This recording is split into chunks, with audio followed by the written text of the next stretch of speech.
Shalom jemaat Tuhan yang tercinta. Selamat datang ke dalam ibadah raya dalam talian BEM Praise Valley. Kami sangat bersuka cita karena jemaat Tuhan tetap setia untuk berada bersama-sama dalam ibadah ini.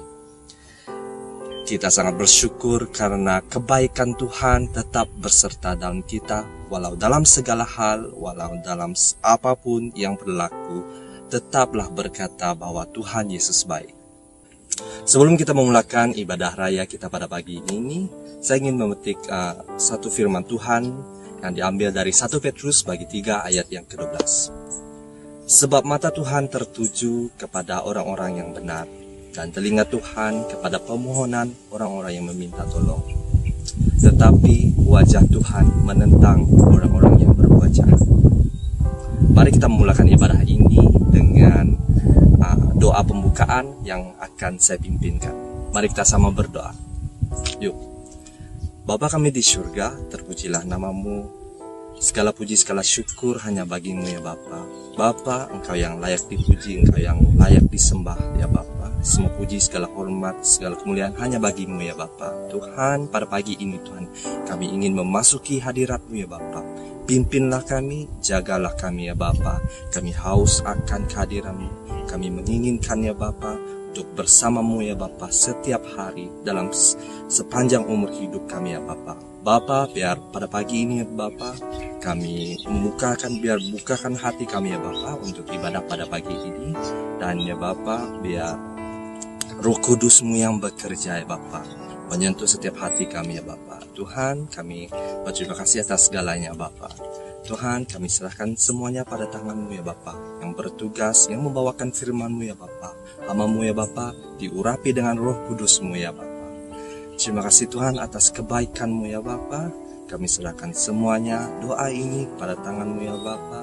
Di dalam nama Tuhan Yesus Kristus kami sudah berdoa dan mengucap syukur. Semua yang percaya katakan amin. Haleluya. Mari kita mulakan ibadah kita dengan pujian dan penyembahan. God bless.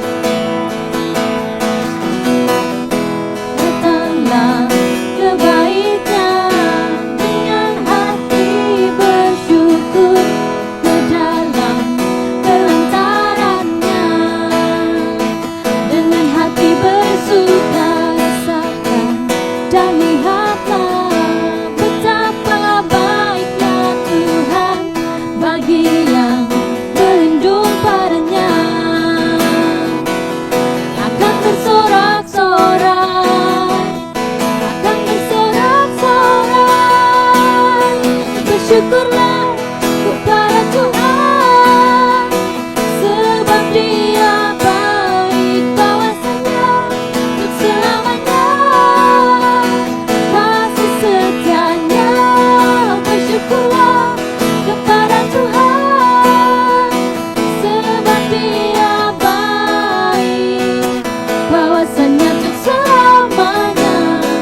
kasih setianya.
ku bawa kepadamu,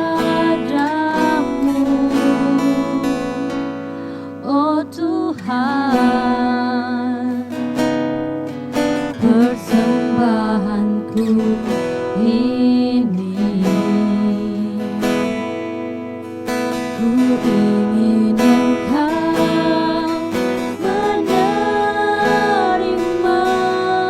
korban syukurku melalui pujian.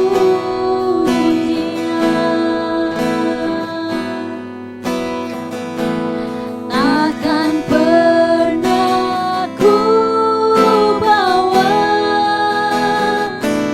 selain yang terbaik,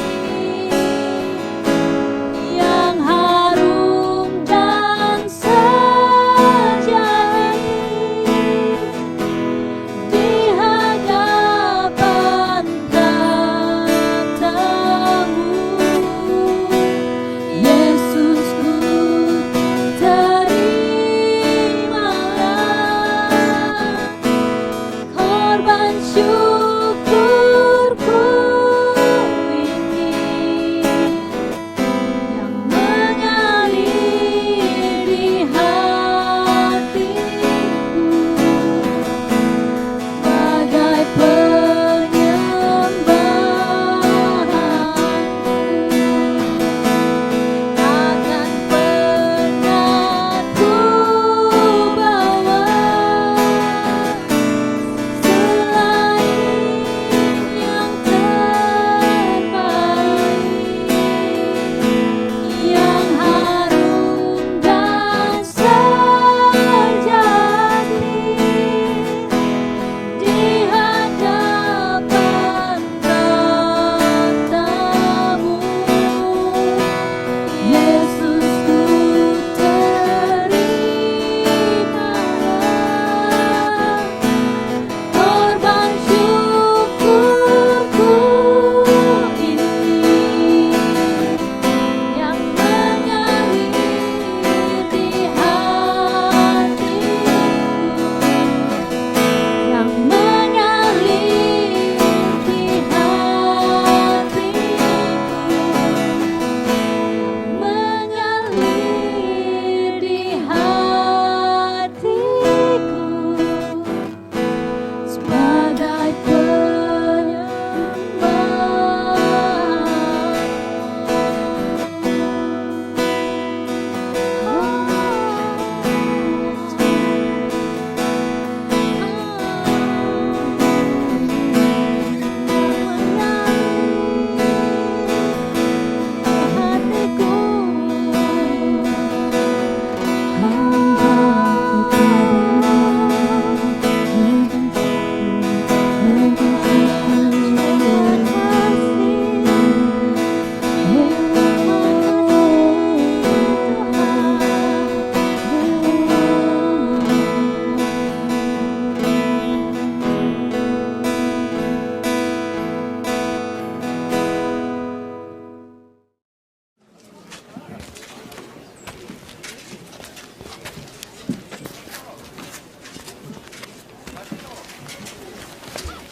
Of a truth, I say unto you that this poor widow hath cast in more than they all. For all these have of their abundance cast in unto the offerings of God, but she of her penury has cast in all the living that she had.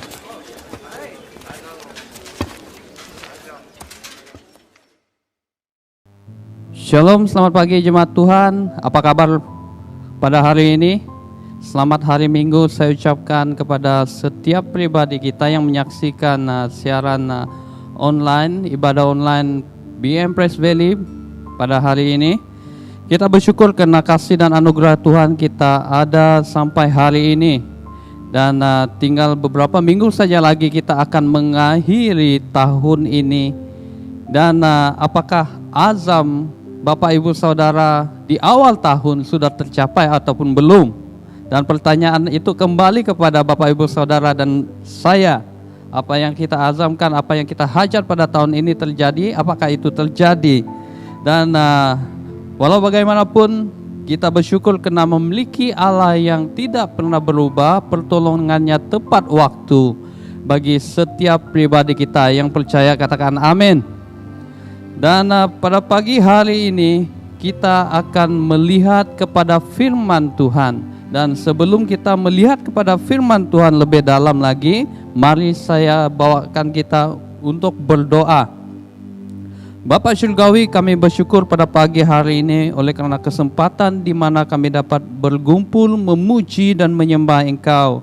Layaklah Engkau untuk dipuji, layaklah Engkau untuk menerima segala hormat pujian kami ya Tuhan. Dan pada hari ini kami merendahkan diri kami di hadapan-Mu, kiranya dosa dan pelanggaran yang kami lakukan dalam perbuatan, tingkah laku, petuturan kami yang kurang menyenangkan hati Engkau, ampuni kami ya Tuhan. Dan pada hari ini ya Tuhan, di saat kami mendengarkan firman-Mu ini, ajar setiap pribadi kami untuk kami membuka mata hati kami, mengerti akan firman-Mu, bahkan mengerti akan nasihat-nasihat yang Kau berikan lewat daripada firman-Mu ini ya Tuhan. Roh Kudus, biarlah Engkau berbicara dalam hati setiap pribadi kami yang menyaksikan siaran ini pada hari ini. Biarlah semuanya diberkati lewat daripada firman-Mu. Terima kasih ya Bapa. Hanya di dalam nama anak-Mu Yesus Kristus kami berdoa. Amin. Pada pagi hari ini Bapak Ibu Saudara, kita akan melihat satu tema yang saya ambil dan persiapkan bagi saudara pada hari ini, yaitu persembahan yang terbaik.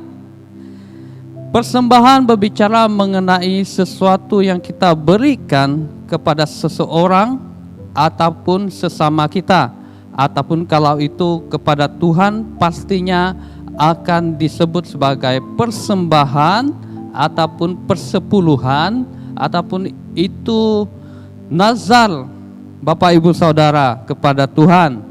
Jadi pada hari ini kita akan melihat teks yang agak ringkas, namun kita akan menyelidiki lebih dalam lagi, bukan soal memberi, tetapi sikap hati dalam memberi. Ataupun kita akan melihat pribadi dan sikap hati yang memberi. Dan kita membuka di dalam Markus pasal yang ke-12, ayat yang ke-41 sampai ayat yang ke-44. Markus pasal 12 ayat 41 sampai ayat 44. Bunyi firman Tuhan di dalam ayat 41. Pada suatu kali Yesus duduk menghadap peti persembahan dan memperhatikan bagaimana orang banyak memasukkan uang ke dalam peti itu. Banyak orang kaya memberi jumlah yang besar. Lalu datanglah seorang janda yang miskin, dan ia memasukkan 2 peser, yaitu 1 duit. Maka dipanggilnya murid-muridnya dan berkata kepada mereka, "Aku berkata kepadamu, sesungguhnya janda miskin ini memberi lebih daripada semua orang yang memasukkan uang ke dalam peti persembahan. Sebab mereka semua memberi dari kelimpahannya, tetapi janda ini memberi dari kekurangannya, semua yang ada padanya, yaitu seluruh nafkahnya." Bapak Ibu Saudara yang terkasih, firman Tuhan hari ini mengajarkan kita beberapa hal. Dan kita akan belajar 3 hal penting di dalam firman Tuhan ini. Ada 4 rangkap ayat ya yang kita lihat daripada bab ini. Namun sebelum itu kita melihat kejadian yang terjadi sebelum peristiwa ini.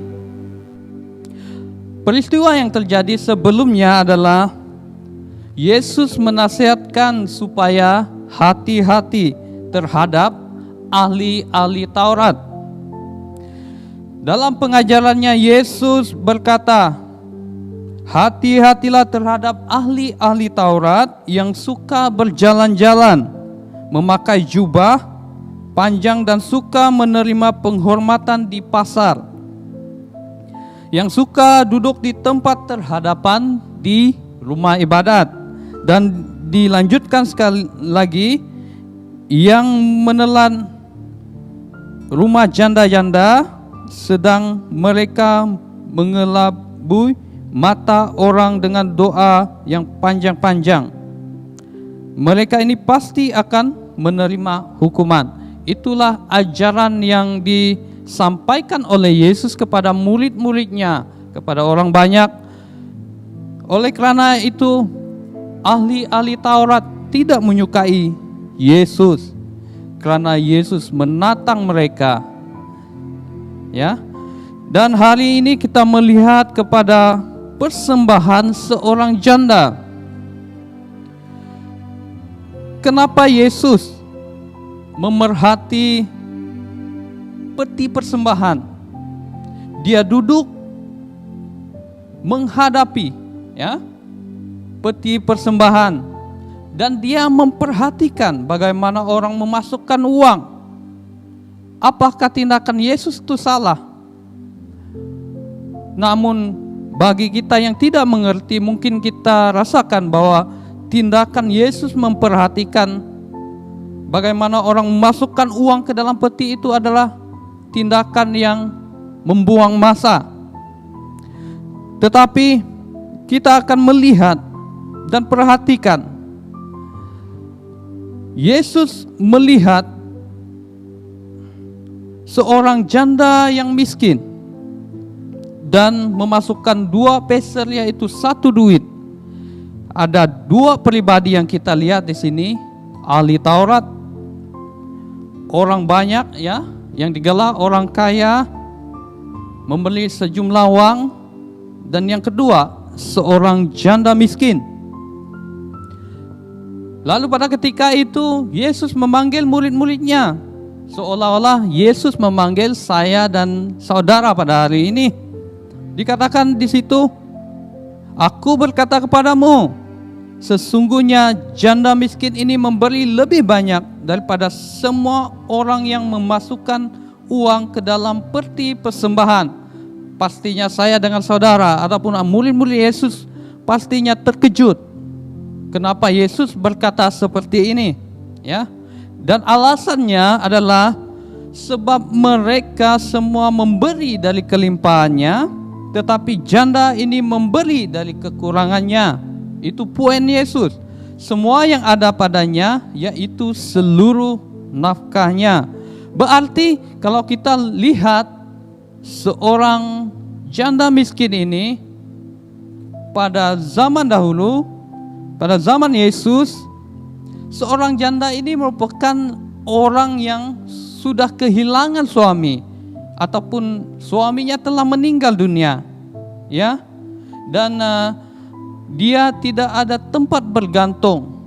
Dia tinggal sebatang kara, dan dia seharusnya meneruskan kehidupan mencari uang dengan mengemis, dan hasil pendapatannya pada hari itu cukup untuk dia makan pada hari itu, saudara, ya.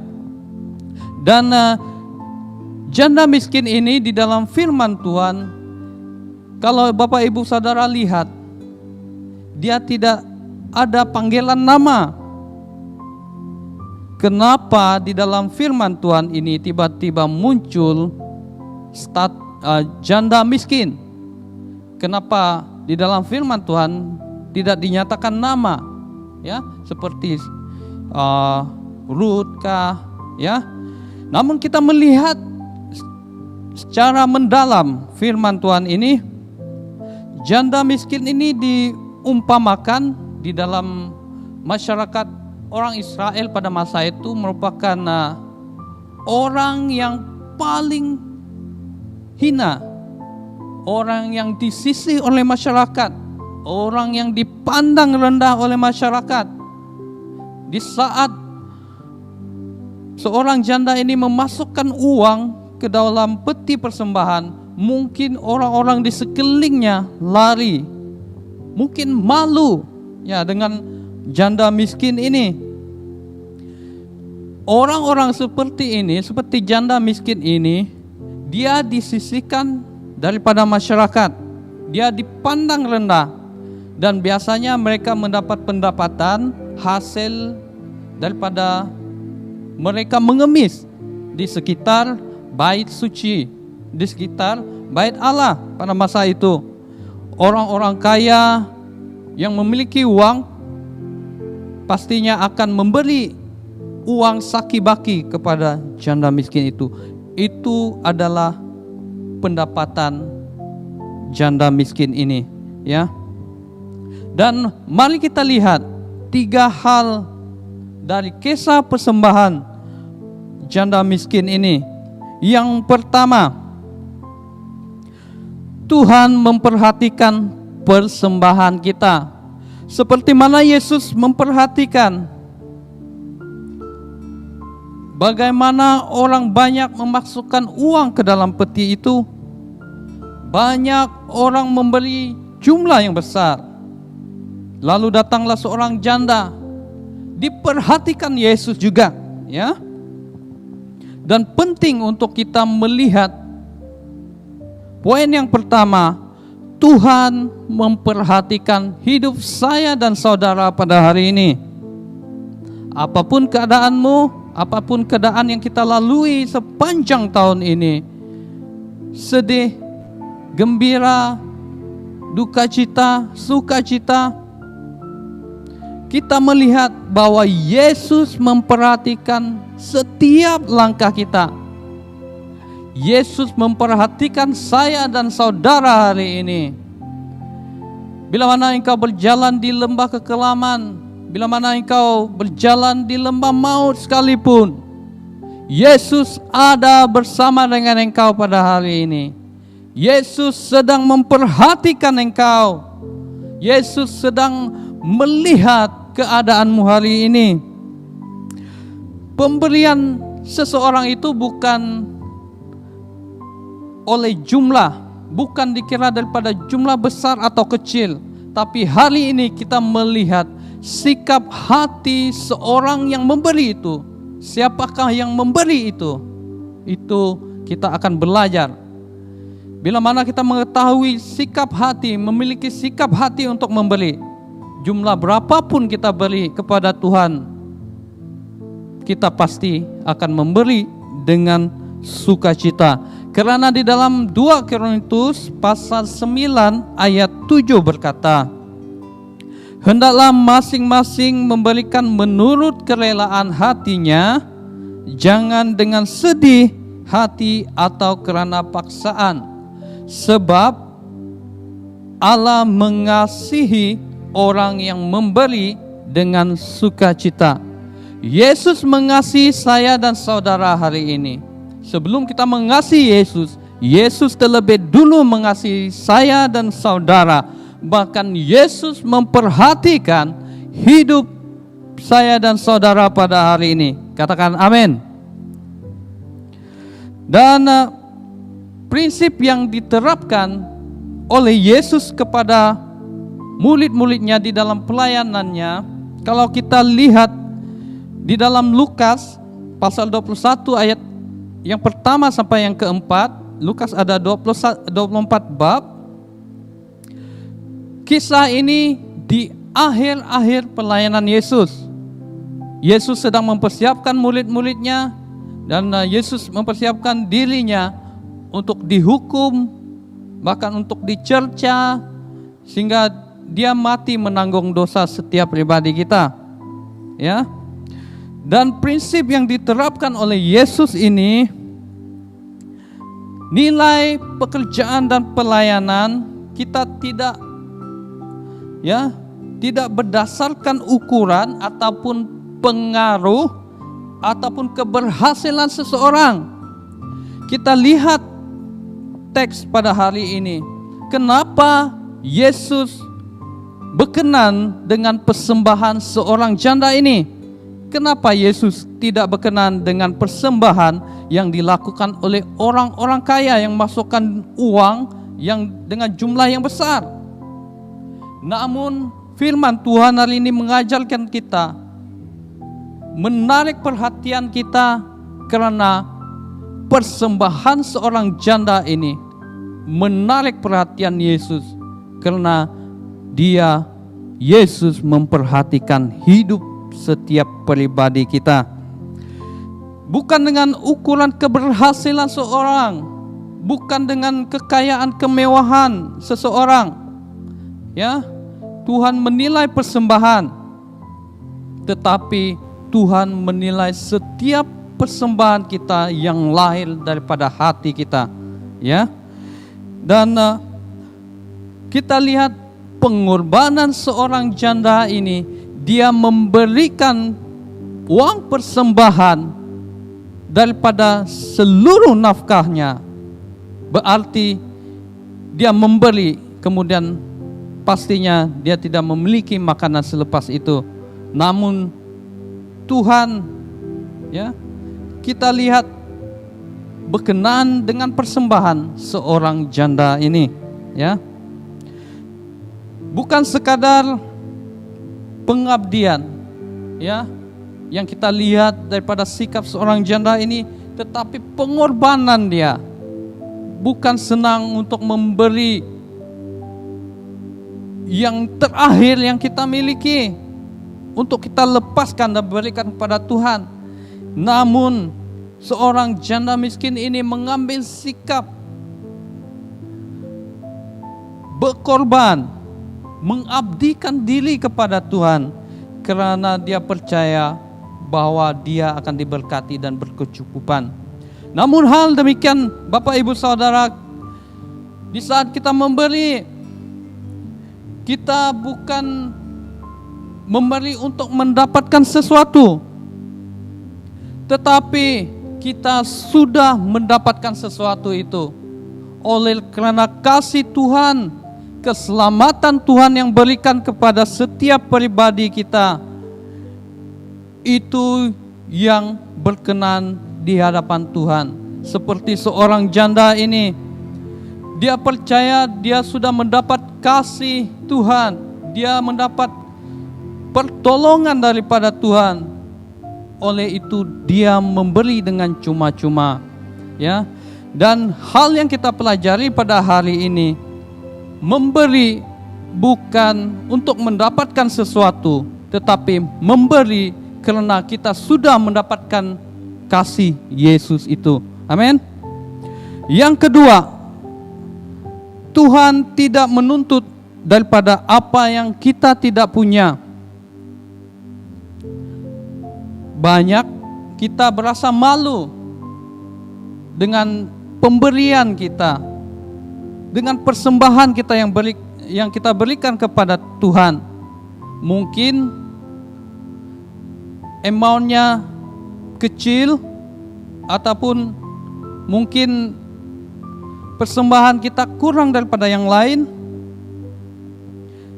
Dan ada juga yang sebaliknya, merasa angkuh, merasa sombong karena mempersembahkan lebih banyak dibandingkan dengan orang lain. Poin yang kedua mengajarkan kita, Tuhan tidak menuntut dari apa yang tidak kita punya. Begini saudara, apa yang ada dalam hidupmu, penghasilanmu, itu yang dituntut oleh Tuhan daripadamu. Ya. Dan bukan bermaksud, ya, kamu mempunyai kecil nilainya, kamu tidak beri. Kamu harus beri kepada Tuhan. Kita harus memberi kepada Tuhan, karena Tuhan terlebih dahulu mengasihi setiap pribadi kita, bukan dengan ukuran, ya, uang, tetapi dengan kematiannya di atas kayu salib. menyelamatkan hidup kita. Kalau kita lihat di dalam Lukas pasal yang ke-12 ayat yang ke-48, Tuhan Yesus berfirman, setiap orang yang kepadanya banyak diberi, daripadanya akan banyak dituntut. Dan kepada siapa yang banyak dipercayakan, daripadanya akan lebih banyak lagi dituntut. Itu di dalam Lukas pasal yang ke-12 ayat yang ke-48. Tuhan merasa senang dengan 2 keping uang receh. Kalau kita lihat ini saki-baki uang, ya 1 sen, 5 sen, mungkin tidak ada nilai bagi kita, tetapi di mata Tuhan itu berharga, seperti seorang janda ini, ya. Dan Tuhan pasti kecewa dengan orang yang hanya rela mempersembahkan saki-baki, padahal pendapatannya, penghasilannya luar biasa banyak, ya. Dan mereka jauh diberkati, tetapi hanya memberi kepada Tuhan saki-baki uang, ya. Dan kita melihat, kita melanjutkan firman Tuhan hari ini.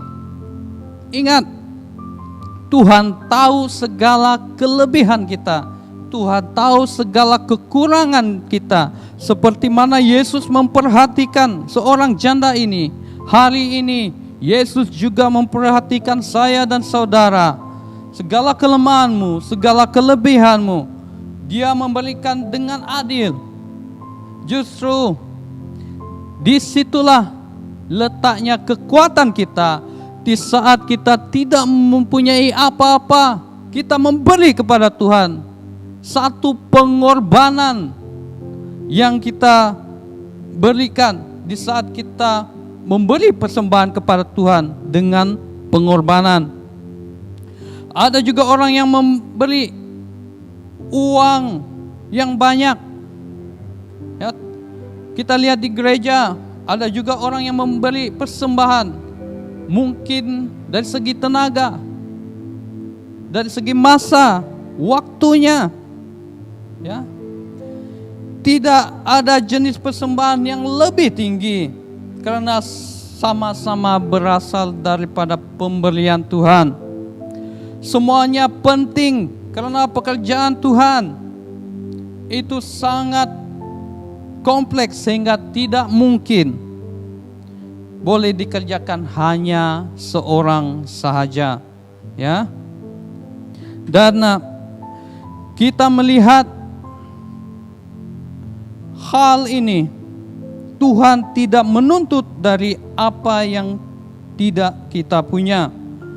Maka dari itu, Bapak Ibu Saudara yang saya kasih dalam Yesus Kristus, mari kita periksa diri kita, apakah masih ada hal yang bisa kita persembahkan kepada Tuhan selain daripada keuangan, masa, waktu, apalagi, ya. Poin yang ketiga, Bapak Ibu Saudara, sikap hati kita dalam memberi persembahan. Seperti seorang janda miskin ini, dia memberi dari kekurangannya, semua yang ada padanya, yaitu seluruh nafkah hidupnya pada hari itu, dia beri kepada Tuhan. Sikap hati seorang janda ini yang mau berkorban, walaupun dia tidak memiliki apa-apa, dia sebatang kara, dia dihina oleh masyarakat. Bahkan sesuatu yang menyedihkan ketika dia kehilangan suaminya, kebergantungan sumber pendapatan daripada suaminya, dia harus meneruskan kelangsungan hidupnya seorang. Dan janda ini memberi dari kekurangannya, dari kemiskinannya, segala yang dibutuhkan olehnya untuk hidup. Namun sebaliknya, kalau kita melihat orang kaya itu memberi dengan kelimpahan, Ya, sedangkan janda ini memberi uang ataupun sisa logam yang terakhir yang dimilikinya. Apakah saya dan Bapak Ibu Saudara sudah mempersembahkan yang terbaik bagi Tuhan?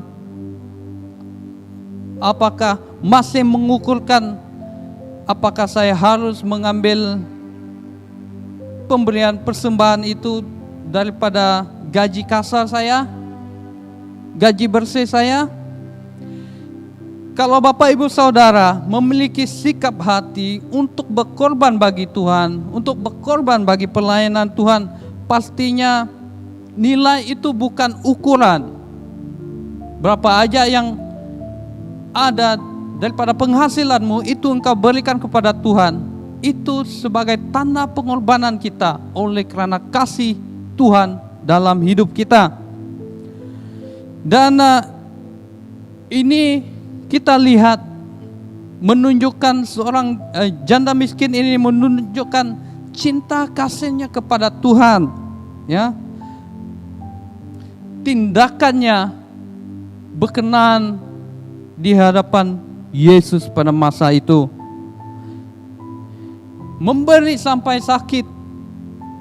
Mungkin karena dia tidak memiliki rumah, karena dia tidak memiliki tempat berteduh, makanan yang sehat, dia tidak hiraukan. Bahkan dia tidak risau dengan apapun yang terjadi selepasnya. Bukan orang kaya, memang ini yang mereka lakukan. Orang kaya ini di dalam firman Tuhan ini, mereka memberikan persembahan dengan keangkuhannya, dengan kesombongan mereka. Ya, kalau firman Tuhan berkata, kalau tangan kananmu memberi, biarlah tangan kirimu tidak mengetahui, ya. Dan apakah yang kita mau lakukan? Apakah kita sungguh-sungguh memberi untuk Tuhan? Ya.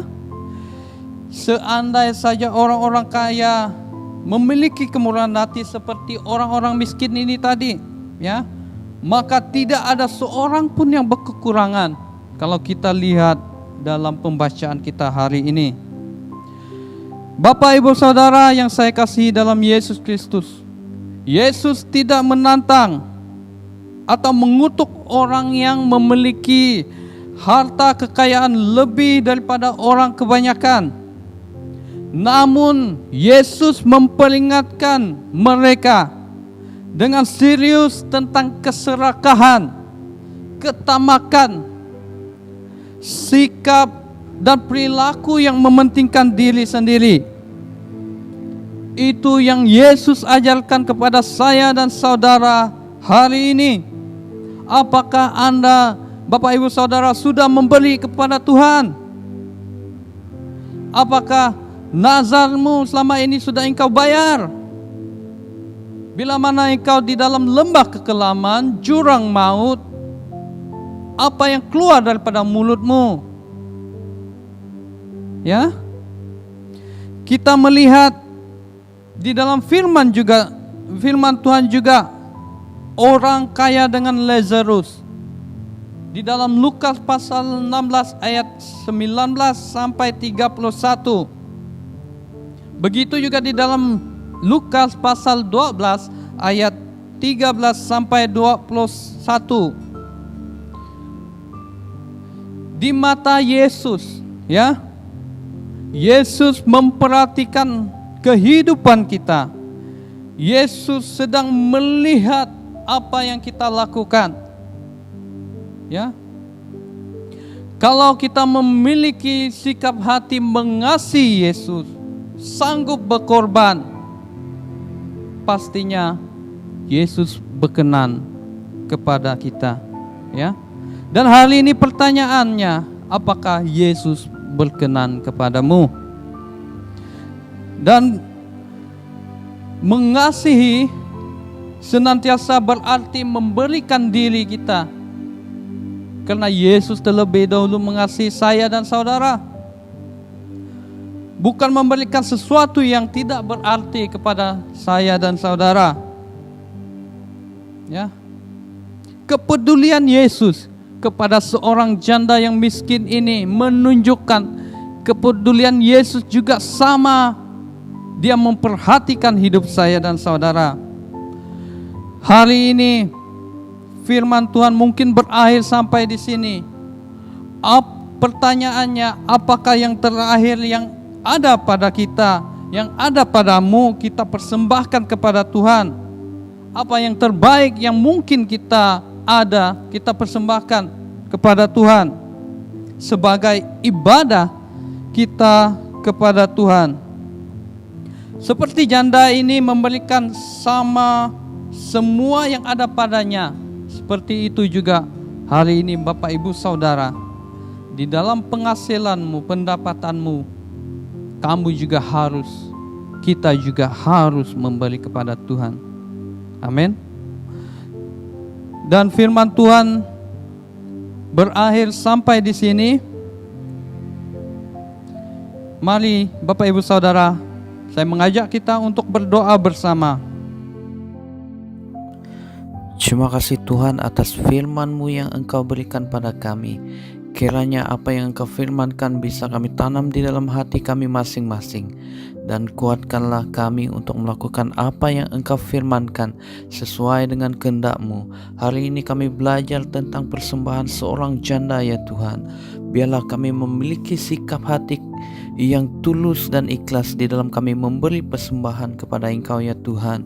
Karena kami percaya ya Tuhan, di saat kami memberi bukan soal untuk mendapatkan sesuatu, tetapi kami memberi karena kami sudah mendapatkan sesuatu dengan cuma-cuma, yaitu kasih dan anugerah-Mu, pengorbanan-Mu di atas kayu salib yang menyelamatkan kami.